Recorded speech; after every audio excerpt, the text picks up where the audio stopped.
Hello, guys. This is News Listener by Angelo, and today is May 2022, 2025. Okay, so thank you for listening sa YouTube channel na to. And if hindi pa kayo nakapag-subscribe, please subscribe this channel. Okay? So, pag-usapan naman natin yung party list na Duterte Youth and bakit siya hindi na proklama. Okay? So, and then, later on, pag-usapan naman natin yung message ni Ronald Cardema, about ano daw, political uh, issues sa bansa, tapos yung mga allegations about corruption. Tingnan natin yung message niya later on. Okay? So, punta tayo muna dito uh, pumunta ako sa Wikipedia para sa information ng Duterte Youth. Okay? And sabi dito, Duterte Youth officially the duty to energize Republic through enlightenment of youth sectoral party list organization. So right-wing siya, youth organization. And alam naman natin na suportado nila ang dating presidente at yung political positioning nila. Okay? Si Ronald Cardema ang founding president noong 2016 at ay siya pa rin yung chairman ng party list. Okay? Sabi dito, the Duterte had seats in House of Representatives since 2019 through the list of party list representation but faces several controversies. Okay. Now, yung nakapag-catch sa akin dito yung name. Ronald Cardema acknowledged that his group has been linked to the Hitler Youth. Okay, tindi. So, alam naman natin kung sino si Hitler. Okay? Now, pag pumunta tayo dito, the Hitler Youth was the youth wing of the German Nazi Party. Its origin dates back in 1922. Okay. So, parang na-link siya, yung grupo niya, in-acknowledge niya, di ba, na parang link siya doon sa group ni Hitler Youth Group, but emphasizes that the German organization had existed in different generation, a different continent, in different contexts. He argued that Hitler Youth has no patent over its name, and it's not forbidden for the group to attach word youth to all countries have youth. So, yung parang link mo yung si Hitler, yung kabataan na yung, as we all know, mass murderer din si Hitler nung World War One ata or two, okay? And hindi yan maganda, 'di ba? Yung ililink niya yung sarili niya doon sa grupo ng mga Hitler Youth. Okay. Now, punta tayo dito. So, ang Duterte Youth ay founded ni Cardema noong 2016. So, nung naging um, um, sa kampanya ni Rodrigo Duterte, suportado nila. Okay? Parang sila yung youth side ng mga Duterte. Okay? And then, may mga counter din ang mga Duterte youth. Hindi nila gusto yung pag burial ni uh, dating diktador na si Ferdinand Marcos sa libingan ng mga bayani. Okay? So, yon. Now, punta tayo okay, and then, naging National Youth Commissioner siya after ni Isa Segura. Okay? So, na-appoint siya ni Digong.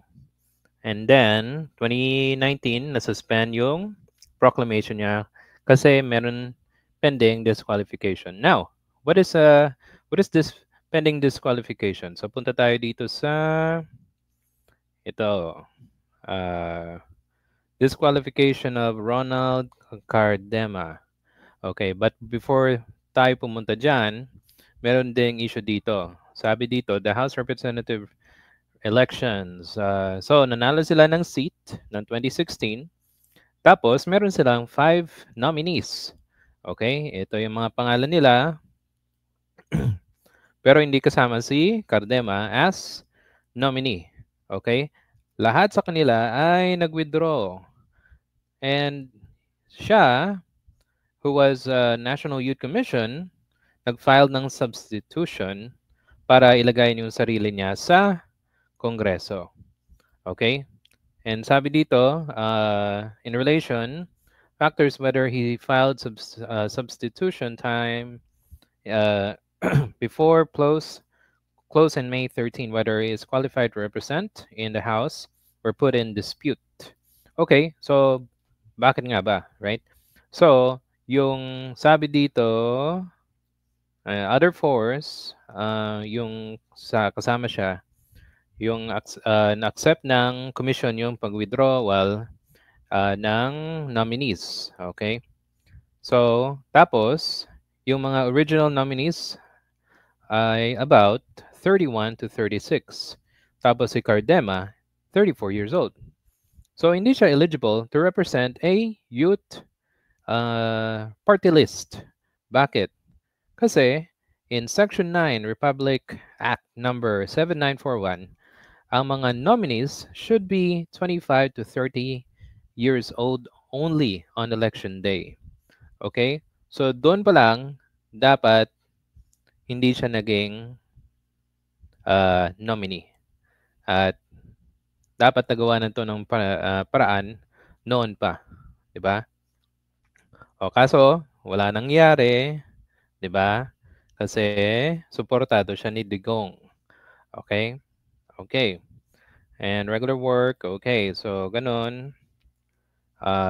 Represent professional genre as well. Now, kiniticize to ni Senator Pampilo Lacson kasi yung Duterte Youth Party List at yung leader ay isa sa mga reasons na ang party list representation system ng bansa ay isang malaking joke. Bakit? Kasi halos mga bilyonaryo, merong may mga kumpanya ay nire-represent yung hindi marginalized. When you say marginalized, yung mga taong kapos at pero may pinaglalaban, merong had-hikain, 'di ba? Eh sa kanila, pinangalan lang sa kanilang puon, 'di ba? Okay. Napunta tayo dito. August 5, 2019, Comelec canceled his nomination representing Duterte Youth. Vote 2-0. Okay, and was concurred by Rowena Ganson. Kaya malaki yung galit niya kay Rowena Ganson. Okay? And tapos, na-cancel yung ano niya, di ba? Eligibility ng nomination. Okay, kasi yung edad niya, ano na, 34 years old. Youth ka pa ba niyan, di ba? Okay? And, pero, syempre, hindi siya nagdi-disagree sa COMELEC. Okay? So, I think pinaglaban niya to eh. I believe after noon, si Cardema ay hindi na naging nominee. I believe yung asawa niya na. Yun. Okay? Okay. So, ngayon, hindi pa yan actually resolve. So, meron pang, I'm sure, pag-uusapan nila hanggang, sabi ni George Garcia, before June 30, matatapos na. Okay? So, yun ang problema. Kasi yung pag-nominate sa kanya ay hindi is akma sa representation ng youth. Eh, 34 years old ka nun eh. Eh, ngayon, 40 ka na. Youth ka ba niyan? Okay, and then may nakita ko sa information sa kanya. Okay, this will be the last. Punta tayo sa ito. Okay.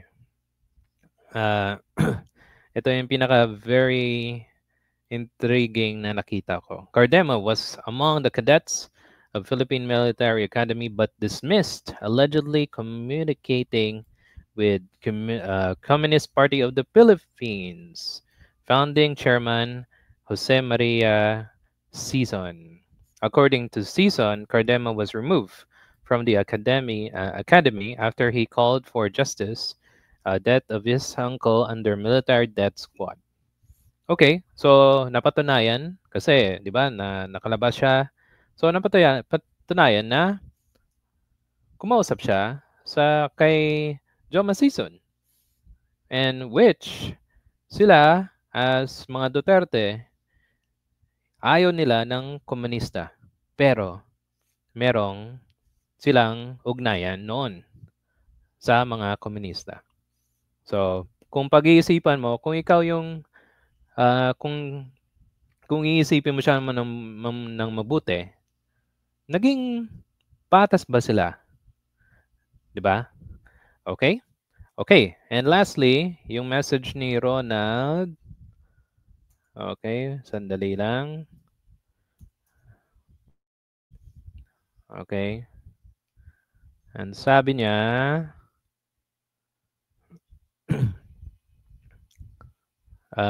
punta tayo sa, wait lang. Uh, uh, okay, wait lang. So I think, okay, nag-file na siya ng TRO. Okay, done yun. Tapos, I think, if I remember correctly, sabi niya sa isang message ay kung hindi maproproklama yung kanyang party list, ibubulgar niya daw yung mga anomalya sa Kongreso at at sa COMELEC dahil daw yung marami daw perang nakalaan doon, 'di ba? Kasi wala na daw silang pera, ay hindi na sila naproklama. Okay? But again, guys, if you think about it, may ano yung kaso niya talaga is definitely a valid case, 'di ba? Oh. So hindi nila nire-represent yung youth. Tapos kung may alam siyang korupsyon, eh bakit niya tinago, 'di ba? Bakit niya ngayon niya lang sinabi na merong mga korupsyon or uh, mga issue between COMELEC and then yung sa House of Representative, 'di ba? Kung isipin mo parang ano to, lokohan, 'di ba? Kung may alam kang korupsyon, bakit bakit mo pa tinatago? Bakit mo tinago? Bakit hindi mo na lang sinabi, 'di ba?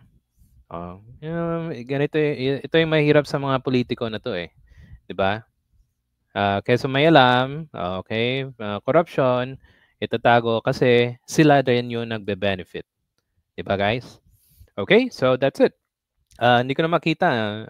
I don't have to go through all the posts.